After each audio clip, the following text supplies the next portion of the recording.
I know you kind of ended the season coming back from an injury. How are you feeling just physically now that you've had a couple days of rest? And then just, it's been a couple years since you were in the playoffs. What is your excitement level to get back to that level of competition?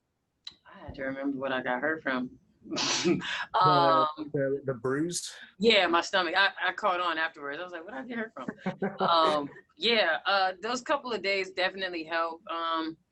You'd be amazed at the rhythm that you have to find when you sit out a game or two and getting back into that type of game mentality, game shape.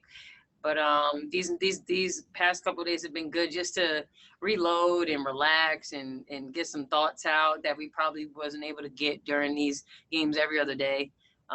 So that's really big. And then, being in the playoffs again, haven't been since I think it was 2018 season.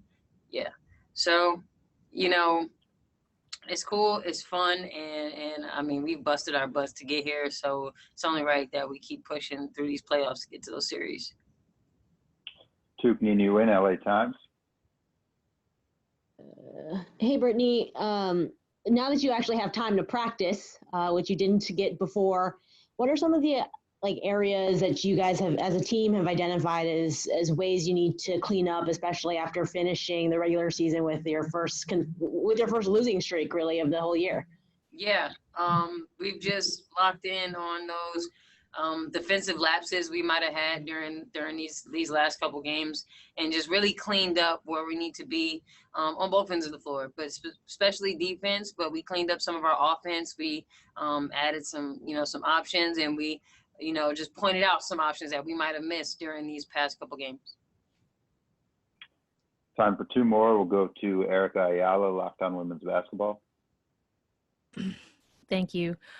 Sykes, I wanted to ask you a reaction, actually. There's news coming out, it's been reported by the New York Times and CNN, that the city of Louisville is set to offer a settlement of $12 million to the family of Breonna Taylor. Obviously, this season has been dedicated to her and lots of other victims of police brutality and police violence, women in particular. I'm just curious your reaction to that settlement number. They charge the cops? No, ma'am. Then that's my reaction. I mean, yeah, money is cool, but did they charge the cops? And they didn't, so our job isn't done. Last question will go to John W. Davis, Winsider. Good West Coast afternoon to you, Sasson. How you doing? What's going on, man? Oh, good, I'm good. Appreciate that answer that you just gave to Erica as well. But if I could talk to you about, because I'm not going to have a chance to talk to you before Thursday's game, regardless of who you play, you have three options, but you'll probably find yourself guarding somebody who the league would consider elite on offense. What are you thinking about going into that game, regardless of who you're going to be guarding and matched up against? I mean, you said it. It doesn't matter who we go up against. Whoever I'm guarding, my job is to make it hell for them that entire night on the court if I'm guarding them, and to make sure that if they do score, they had to go through hell and hot water to get that bucket.